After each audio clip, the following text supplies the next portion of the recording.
So hello soldiers, welcome to ages park और मैं हूं आपका मेंटर संतोष सर। जैसा कि हम लोग आपको पता ही होगा कि हम लोग पिछली वीडियो में क्लास 9 का जो था वो सेल चैप्टर जो है वो हम लोग ने स्टार्ट किया था। ठीक है, सो यहाँ से अब हम लोग अपना दूसरा जो लेक्चर है सेल का ही, जिसमें हम लोग ने बात किया था कि हम लोग लिविंग सेल के बारे में बात करेंगे, जैसा कि आपको स्क्रीन पे पीछे दिख ही रहा होगा।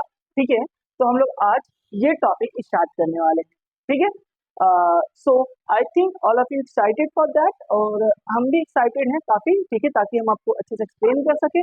So please be attentive, be careful और बहुत ही ध्यान से सारी चीजों को समझने की कोशिश करना, बिकॉज ये लेक्चर थोड़ा सा इम्पोर्टेंट होने वाला है। और शुरुआती बेटा मतलब अगर हम स्टार्टिंग में देखें तो firstly we just only learn about the history of the cell, मतलब कि सेल के बारे में कौन कौन सी डिस्कवरीज इंपॉर्टेंट है, कौन कौन सी ऐसी चीजें हैं जो इम्पोर्टेंट है, हम लोग बस उनके बारे में स्टार्टिंग में पढ़ने वाले हैं। ठीक है, सो इसके बाद फिर हम लोग क्या करेंगे, जो सेल है उसके टाइप्स और ढेर सारी चीजों को क्या करेंगे आगे एक अलग तरीके से पढ़ने की कोशिश करेंगे। ठीक है, सो फर्स्टली हम लोग यहाँ से स्टार्ट करते हैं।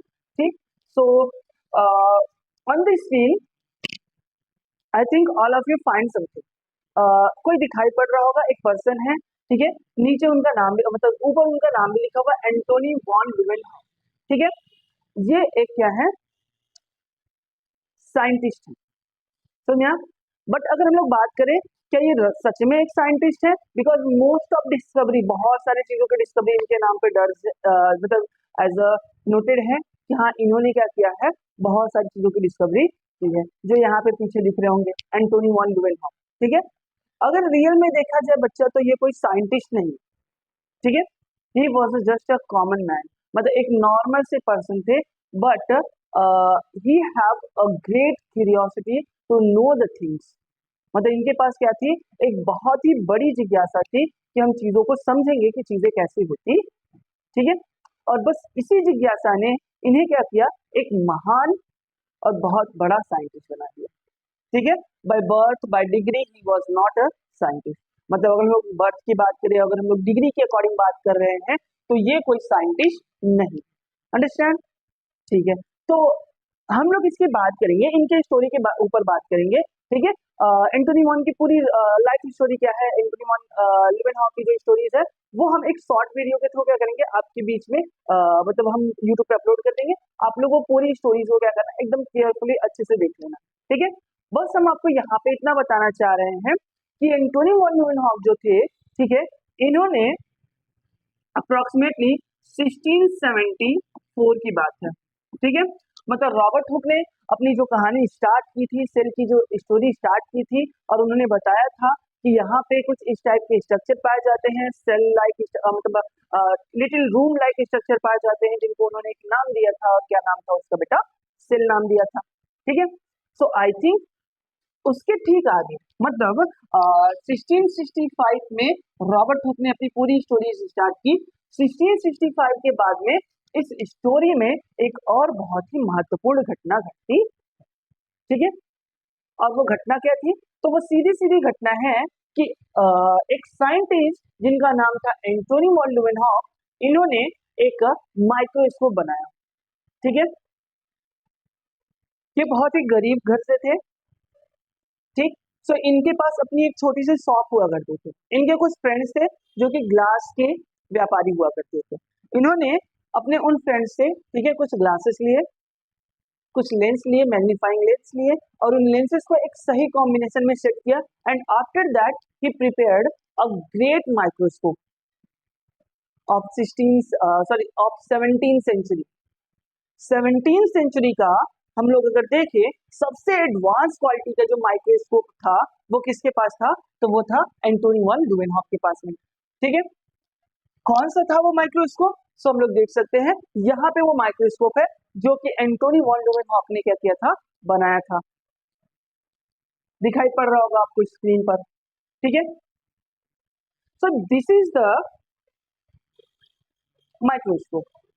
यहाँ पे देखा जाए तो यहाँ पे जो होता था, इस पॉइंट के पीछे ठीक एक लेंस लगा होता था। ठीक है, सामने से ऐसे लाइट आती थी और यहाँ से चीजों को देखा जाता था। ठीक है, तो ये एक लेंस जो था, ये मोस्ट एडवांस माइक्रोस्कोप था, कब का, 17th सेंचुरी का। ठीक है, और जब इन्होंने क्या किया, इस माइक्रोस्कोप को बनाया, उसके बाद इन्होंने लॉट्स ऑफ चीजों की डिस्कवरी की, बहुत सारी चीजों को इन्होंने ढूंढा और बहुत सारी चीजों को इन्होंने क्या किया, खोजा। समझ में आया? जैसे उसमें सबसे पहली जो चीज थी वो था एनिमल क्यूल्स, मींस लिविंग सेल की बात कर रही है, ठीक है। सो एंटोनी वॉन ल्यूवेनहॉक, यहाँ पे हम लोग ने इनको देख ही लिया है, ये इनका क्या है, मतलब यहाँ पे फोटो लगा हुआ है एंटोनी वॉन ल्यूवेनहॉक का, आप इस तरह से याद रख सकते हैं, ठीक है। यहाँ पे कहा गया है ल्यूवेनहॉक इन 1674 की बात है, with the improved microscope, improved microscope की बात की गई है, एनसीईआरटी की लाइन है बच्चा, ठीक है। और यहाँ पे क्या कहा गया, इम्प्रूव्ड माइक्रोस्कोप, मतलब उस समय की सबसे एडवांस माइक्रोस्कोप की बात की जा रही है, जो कि किसके पास हुआ करती थी, एंटोनी वॉन ल्यूवेनहॉक के पास हुआ करती थी, ठीक है। तो इन्होंने क्या किया था, डिस्कवर्ड किया था किसको, फ्री लिविंग सेल्स को इन pond water for the first time, मतलब सबसे पहले इन्होंने फ्री लिविंग सेल्स को क्या किया, ऑब्जर्व किया, देखा, और देखने के बाद में उन्होंने एक नाम भी दिया था उनको, एनिमल क्यूल नाम दिया था। बाद में पता चला कि जो एनिमल क्यूल है उन्हीं को क्या कहा गया है, लिविंग सेल कहा गया है, ठीक है। एनिमल क्यूल जो है उन्हीं को बाद में क्या कहा गया, लिविंग सेल कहा गया, ठीक है। यहाँ पे एनसीईआरटी के अकॉर्डिंग देखा गया है कि पॉन्ड वाटर में सबसे पहले इन्होंने डिस्कवरी की थी, but there are some other reference book जिसमें अलग अलग चीजें दी गई हैं, जैसे कि कभी कभी कुछ बुक्स में कहा गया है कि वो जो तुथ का स्ट्रप जो होता है, जब आप दांत पे ऐसे खुरसते हो तो उसके अंदर से जो व्हाइट व्हाइट कलर का जो मैल निकलता है, जो वेस्ट निकलता है, उसमें इन्होंने देखा था। Some books are also written that, कुछ बुक्स में ये भी चीजें लिखी हुई हैं, जैसे कि उन्होंने बारिश के बाद में जो नीचे क्या होता है कि थोड़ा सा कीचड़ हो जाता है, तो उस कीचड़ को उन्होंने ऑब्जर्व किया था, और उन्होंने में भी उसमें भी उन्होंने देखा था क्या, कुछ ऐसे हिलते जुलते जीवों को देखा था उन्होंने, ठीक है। सो मीन्स अगर हम लोग देख सकते क्या यहाँ पे बोलना चाहे, तो हम लोग कह सकते हैं कि the discovery of living cell is credit is goes to the Antonie van Leeuwenhoek, ठीक है। जो एंटोनी वॉन ल्यूवेनहॉक है उनको पूरा क्रेडिट जाता है किसकी डिस्कवरी का, एनिमल सेल की डिस्कवरी का, ठीक है, या लिविंग सेल की डिस्कवरी का, सॉरी लिविंग सेल की डिस्कवरी का पूरा क्रेडिट एंटोनी वॉन ल्यूवेनहॉक को जाता है, ठीक है। देखिए यहाँ पे नाउ हम लोग ने दो चीजें समझ ली, एक तो ये कि एक ट्रेंड चला आ रहा है कि हाँ माइक्रोस्कोप माइक्रोस्कोप माइक्रोस्कोप, ठीक है। रॉबर्ट हुक ने माइक्रोस्कोप बना लिया, एंटोनी वॉन ल्यूवेनहॉक ने माइक्रोस्कोप बना लिया। तो what is the microscope, firstly हम यही समझने की कोशिश कर लेते हैं। अब माइक्रोस्कोप की शुरुआत कहाँ से हुई हम लोग वो समझने की कोशिश कर लेते हैं, ठीक है। तो ये बात है 1585 की, जेसारिस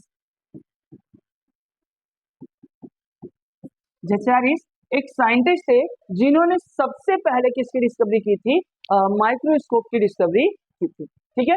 इन्होंने सबसे पहले माइक्रोस्कोप बनाया था, कंपाउंड माइक्रोस्कोप बनाया था इन्होंने सबसे पहले, this is called the compound microscope, और ये भी आपका एक कंपाउंड माइक्रोस्कोप है, जो कि नॉर्मली आज आज मॉडर्न समय में आप लोग अपने घरों पर, सॉरी घरों पे नहीं, सॉरी अपने स्कूलों में आप लोग क्या करते होगे, इसको देखते होगे, ठीक है। आपने देखा होगा अपने स्कूल में, या तो वो इस टाइप का होता है, लेकिन मोस्ट ऑफ केसेस में क्या होता है, इस टाइप का होता है ब्लैक कलर में ना। आप लोग ने यही टाइप के माइक्रोस्कोप क्या किए होंगे अपने स्कूल्स में देखते होंगे, ठीक है। चलो समझते हैं माइक्रोस्कोप है क्या, ठीक है। सो यहाँ पे हम लोग कह सकते हैं the invention of magnifying lenses lead to the discovery of microscopic world, मतलब जब माइक्रोस्कोपिक यानी मैग्नीफाइंग लेंसेज की डिस्कवरी की गई, सबसे पहले लेंस नहीं बनाए गए थे, सबसे पहले मैग्नीफाइंग ग्लास बनाए गए थे, ठीक है। कुछ ऐसे ग्लास जो कि कॉर्नर से क्या होते थे, पतले होते थे, चपटे होते थे, बट बीच में थोड़े से मोटे होते थे, ऐसे ग्लास बनाए गए। उन ग्लास की सहायता से जब चीजों को देखा गया तो चीजें थोड़ी सी बड़ी दिखाई पड़ती थी, तो उन चीजों को देखने के बाद में सबके अंदर ये क्यूरियोसिटी हुई कि अगर हम इसको और ज्यादा इंप्रूव कर सकते हैं तो हम लोग कितनी छोटी चीजों को कितने अच्छे तरीके से देख सकते हैं, ठीक है। तो उसी ने क्या किया था, मैग्नीफाइंग लेंसेज ने ही क्या किया था, माइक्रोस्कोपिक वर्ल्ड को क्या किया था, एक्सप्लोर करने की कोशिश की थी, या उसका इनिशिएशन वहीं से हुआ था, ठीक है। जैसे आप देख सकते हो यहाँ पे the compound microscope is discovered by Zacharias in 1585, मतलब सबसे पहला जो माइक्रोस्कोप बनाया था वो रॉबर्ट हुक से भी पहले एक साइंटिस्ट थे जिनका नाम क्या हुआ करता था, जेसारियस हुआ करता था, उन्होंने सबसे पहले क्या किया था, माइक्रोस्कोप की डिस्कवरी की थी, कंपाउंड माइक्रोस्कोप। अंडरस्टैंड? ओके, देखो आगे। आज के समय में अगर हम लोग देखें तो एवरीथिंग, मतलब जो भी चीजें आप देखना चाहते हो, जो भी चीजें आप समझना चाहते हो, वो सारी चीजें कंपाउंड माइक्रोस्कोप से पॉसिबल नहीं है। तो उन सभी चीजों को आप ऑब्जर्व कर लो, ठीक है। सो रिसेंटली कुछ समय पहले ही, ठीक है, एक नया माइक्रोस्कोप बनाया गया था, जो था आपका इलेक्ट्रॉन माइक्रोस्कोप, जो कि अप्रोक्सीमेटली चीजों को 1000x जूम करके भी आप चीजों को क्या कर सकते हो, अच्छे से देख सकते हो, ठीक है। तो मीन्स यहाँ पे हम लोग बात कर रहे हैं किसकी, इलेक्ट्रॉन माइक्रोस्कोप की। तो जो बनाया गया था किसके द्वारा, नॉल एंड रस द्वारा, ठीक है। जो नॉल एंड रस्का थे, इन दोनों ने मिल करके 1931 में, ठीक है, एक और माइक्रोस्कोप बनाया, सबसे एडवांस टाइप का माइक्रोस्कोप, जिसको क्या कहा गया, इलेक्ट्रॉन माइक्रोस्कोप नाम दिया गया। अंडरस्टैंड? क्लियर है चीजें अब तक? ओके, चलो आगे देख लेते हैं थोड़ा सा। The microscope is a high resolution instrument. What is the microscope? This यहाँ पे एक माइक्रोस्कोप का डेफिनेशन लिखा हुआ है कि माइक्रोस्कोप जो होता है वो एक हाई रिजोल्यूशन वाला इंस्ट्रूमेंट होता है, एक यंत्र होता है, that are use for observe the very minute object. मतलब जिसका यूज किया जाता है बहुत ही छोटे छोटे ऐसे ऑब्जेक्ट जिनको आप अपनी आंखों से नेकेड आई से नहीं देख सकते, उनको आप माइक्रोस्कोप का यूज करके क्या कर सकते हो, बहुत ही आसानी से उनको देख सकते हो। समझ में आया? ठीक है, थोड़ा सा और आगे चलते हैं और अब लोग बात करते हैं सम अदर डिस्कवरीज और some other points of the cell के बारे में, ठीक है। मतलब सेल में कौन कौन सी और डिस्कवरीज की गई, ठीक है।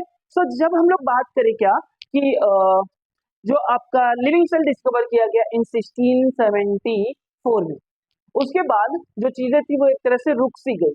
बीच में बहुत सारे कंट्रोवर्सीज चलते रहे, ए बायोजेनेसिस को लेकर के, बायोजेनेसिस को लेकर के बहुत सारी चीजें थी, और ये सारी कंट्रोवर्सीज मिल करके सेल को और ज्यादा एक्सप्लोर करने से एक तरह से रुक गया था सेल, ठीक है, कुछ नहीं एक्सप्लोर किया गया।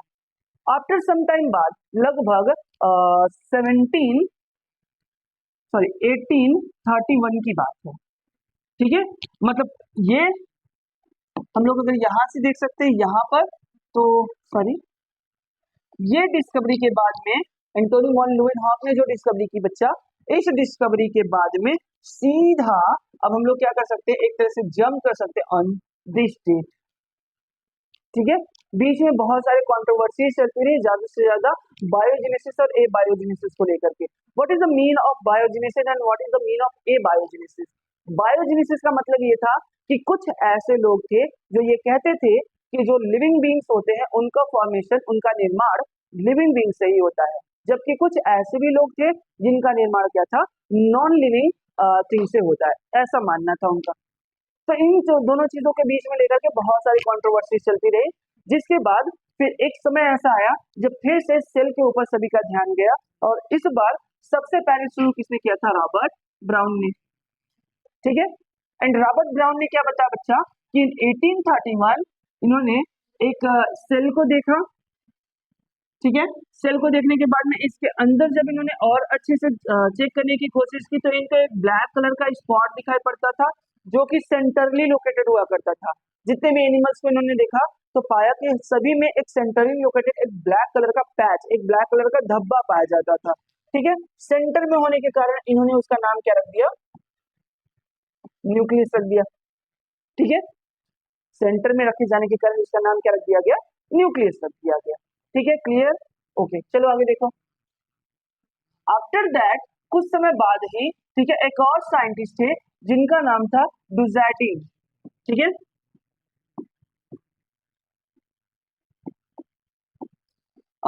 1835 अप्रोक्सीमेटली, ठीक है।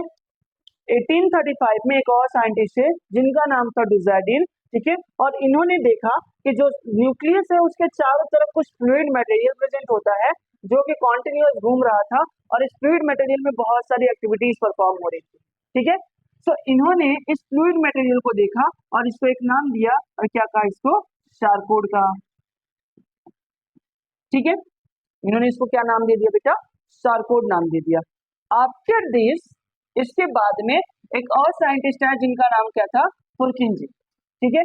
इन 1839, यहाँ पे 35 की बात करें, लगभग 4 साल बाद, ठीक है, जो सार्कोड टर्म था, इसी सार्कोड को क्या किया गया, नाम बदलकर इसका रख दिया गया क्या, प्रोटोप्लाज्म, ठीक है, क्या नाम रख दिया गया, प्रोटोप्लाज्म नाम रख दिया गया। सेम थिंग यहाँ पे लिखा हुआ है कि पुरकिंजी इन 1839 कॉइन्ड द टर्म प्रोटोप्लाज्म, ठीक है, इन्होंने सबसे पहले क्या किया था, टर्म प्रोटोप्लाज्म को दिया था, but he is not discovered that, इन्होंने प्रोटोप्लाज्म की डिस्कवरी नहीं की थी, इन्होंने क्या किया था, ओनली एक टर्म दिया था और उसको क्या कहा गया था, इन्होंने प्रोटोप्लाज्म कहा था, ठीक है। और इस टर्म को पहले क्या कहते थे, सार्कोड कहते थे। मतलब अगर हम लोग बात करें कि प्रोटोप्लाज्म की डिस्कवरी किसने की थी, तो वो किया था डुज़ार्डिन ने, बट उसको प्रोटोप्लाज्म नाम किसने दिया था, तो वो दिया था किसने, पुरकिंजी ने दिया था। अंडरस्टैंड, डिस्कवरी हुई थी 1835 में और नाम दिया गया था 1839 में, ठीक है, क्लियर। आगे देख लो,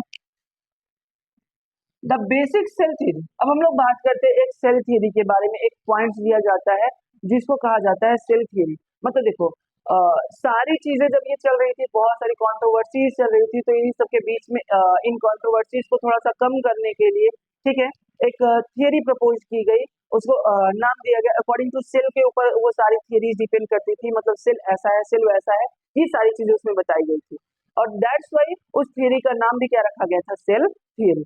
मोस्ट ऑफ एग्जाम में बहुत बार ये पूछा जाता है बच्चा कि what is the cell theory. So यहाँ पे अभी हम लोग बात कर रहे हैं क्या, सेल थियरी है क्या, और एनसीईआरटी की लाइन हमें सेल थियरी के थ्रू क्या बताने की कोशिश कर रही है।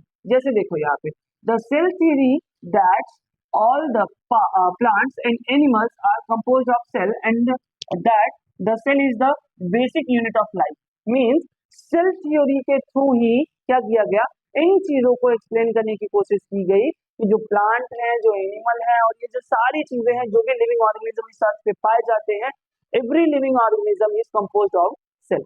सभी चीजें किससे बनी होती हैं, सेल से ही बनती, मतलब कुछ भी डिफर नहीं होता, कुछ भी अलग नहीं होता, सारी चीजें सेल से ही बना हुआ है, ठीक है, ऐसा माना गया सेल थ्योरी के थ्रू, ठीक है। और सेल थ्योरी को दिया किसने था, तो दो साइंटिस्ट थे जो कि इन लोगों ने मिलकर के, मतलब दो बायोलॉजिस्ट थे जिन्होंने, जिसमें था एक Schleiden and second one is the Schwann, ठीक है।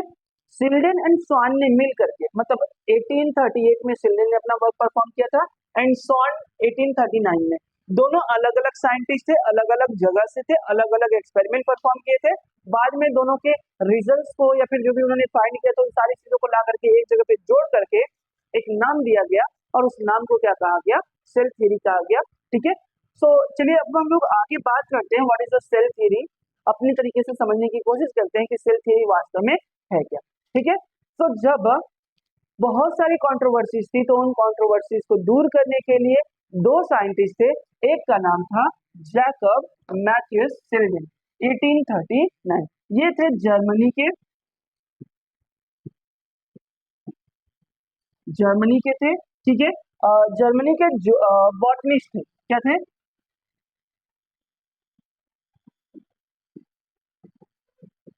जर्मनी के बॉटनिस्ट। बॉटनिस्ट मतलब होता है कि जो प्लांट का स्टडी करते हो।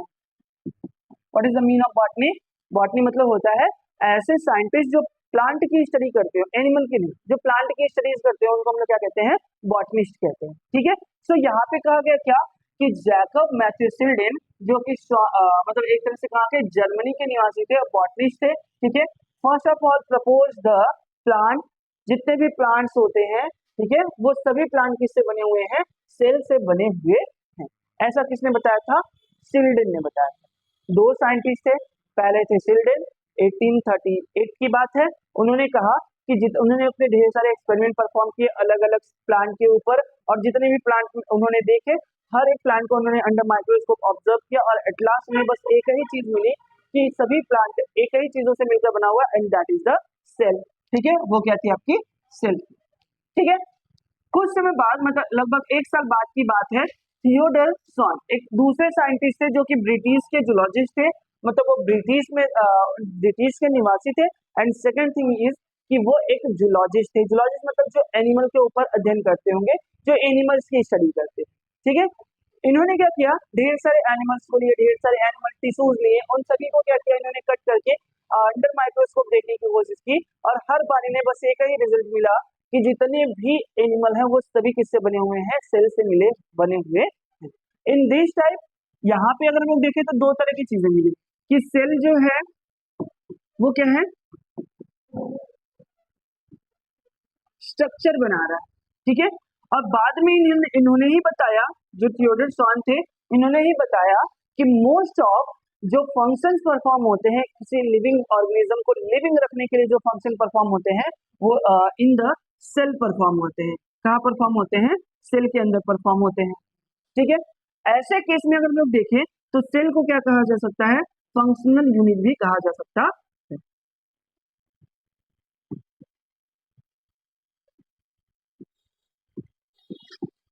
सो इस तरह से अगर हम लोग देखें, cell is the structural unit, cell is the functional unit. मतलब सेल जो होगा ये दो तरह के काम को कर रहा है, और मतलब एक तो पहले पूरा जुड़ जुड़ करके स्ट्रक्चर बना रहा है, बॉडी में millions of trillions of cell present है, वो सभी एक स्पेसिफिक मैनर में क्या है, जुड़े हुए हैं, एंड जिसके बाद में क्या बन रहा है, एक पूरा स्ट्रक्चर बन रहा है बॉडी का, ठीक है।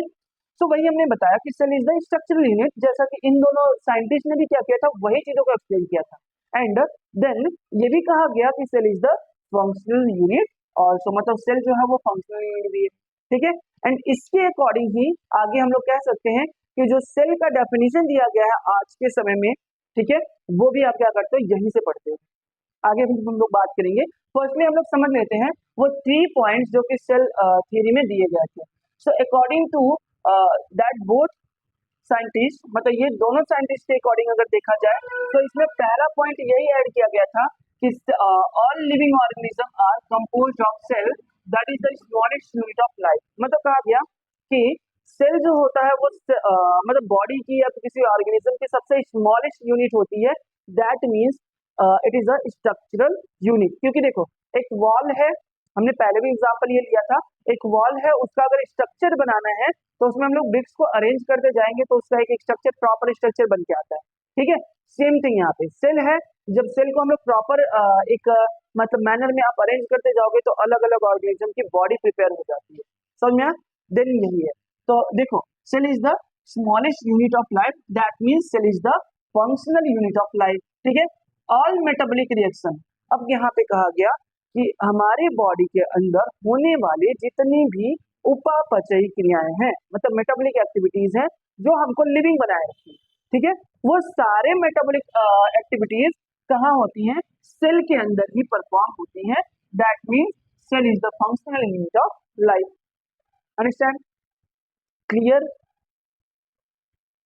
ठीक है, समझ में आ रहा है तो सही है, नहीं समझ में आ रहा है तो थोड़ा सा फेस वॉश करके चले आओ, ठीक है, क्योंकि मे भी हो सकता है कि चीजें आपको ना समझ में आ रही हो, बट आई थिंक अगर थोड़ा सा ध्यान से समझने की कोशिश करोगे तो बहुत सिंपल सी चीजें हैं, बहुत ज्यादा हायर लेवल की चीजें नहीं बता रहे हैं हम आपको, ठीक है। ठीक बच्चा, देखो यहाँ पे दो चीजें बताई गई, cell is the smallest unit of life, means cell is the structural unit of life. Second thing बताया गया कि सभी मेटाबॉलिक एक्टिविटीज कहाँ परफॉर्म होती हैं, सेल के अंदर परफॉर्म होती है, that's why the cell is the functional unit of life, ठीक है। क्लियर? आगे देख लो, all living all new cell all new cell are rising from pre-existing cell. This is a very very important sentence और point जो कि बहुत जगह पूछा जाता है, ठीक है। Cell, every cell is rising from the new pre-existing cell, मतलब जितनी भी नई कोशिकाएं बनती हैं वो पहले से उपस्थित कोशिकाओं से बनती हैं। This is the third point of the cell theory.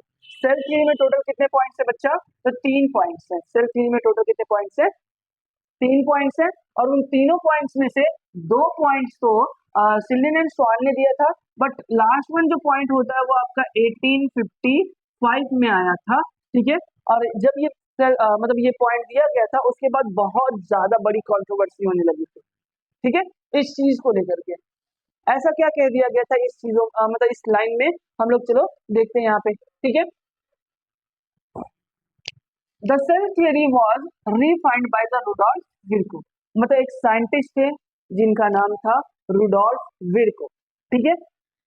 1839 में जब लास्ट टाइम पे सेल थ्योरी को बताया गया या सेल थ्योरी के बारे में चीज एक्सप्लेन की गई, उसके बाद सेल थ्योरी को रीफाइंड किया गया, मतलब उसमें एक पॉइंट और जोड़ा गया, और वो किसके द्वारा जोड़ा गया था? तो वो एक साइंटिस्ट थे जिनका नाम क्या था? रुडोल्फ विर्को था, इन 1855, मतलब 1855 की बात है। ठीक है, इन्होंने सारी अपने एक्सपेरिमेंट किए और एक्सपेरिमेंट करने के बाद में बस ये एक टर्म दिया हुआ था, ओमनी सेलुली ई सेलुली। ठीक है, इन्होंने एक टर्म दिया, omnis cellula e cellula, and this term is very important, इतना इंपॉर्टेंट कि आपके नीट के एग्जाम में भी पूछा जाता है। और अगर हम लोग उससे लोअर लेवल के कुछ एग्जाम्स बात करें, जो कॉम्पिटिटिव लेवल के एग्जाम्स है, उन सभी एग्जाम्स में ये बहुत बार रिपीटेड क्वेश्चन की तरह पूछा जाता है। Who gave the term omnicellular cellular? ठीक है, तो यहाँ पे आप देख सकते हो रुडोल्फ विर्को ने सबसे पहले क्या किया था? इस टर्म को दिया था ओमनीसेलुली ई सेलुली। इस टर्म को सबसे पहले किसने दिया था? रुडोल्फ विर्को ने दिया था। ठीक है, अब जब इन्होंने ये टर्म बताया तो इस टर्म को लेकर के बहुत ही भारी बवाल सा हो गया, मतलब सब लोग एक दूसरे को इनको धमकाने लगे कि नहीं, ऐसा कैसे बोल सकते हो आप, ये कैसे हो सकता है, नहीं हो सकता। ठीक है, जितने भी एबायोजेनेसिस वाले थे, जो ये मानते थे कि living cell non living cell चीजों से बनती है, ठीक है, लिविंग थिंग नॉन लिविंग चीजों से बनती है, ऐसा मानना था जिनका, ठीक है, वो लोग सब लोग इनको धमकाने डराने लगे। और ये भी बेचारे थोड़े से नॉर्मल टाइप के साइंटिस्ट थे, तो ये क्या हुए, शांत हो गए कि चलो अच्छा, हमने जो बोला ठीक था। बाद में इसका मीन्स क्या था? तो इसका मीन्स सीधा सीधा यहाँ पे लिखा हुआ है कि जितने भी न्यू लिविंग सेल्स होती हैं, जो भी नई सेल्स होती हैं, वो हमेशा पहले से उपस्थित कोशिकाओं से ही बनती हैं।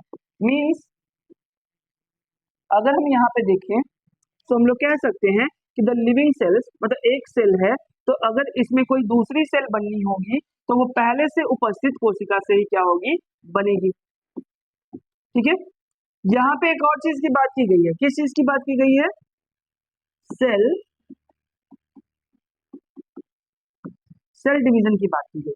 ठीक है, मतलब जाने अनजाने में रुडोल्फ विर्को ने एक और चीज खोज दी थी, और वो क्या था? आपका सेल डिवीजन था।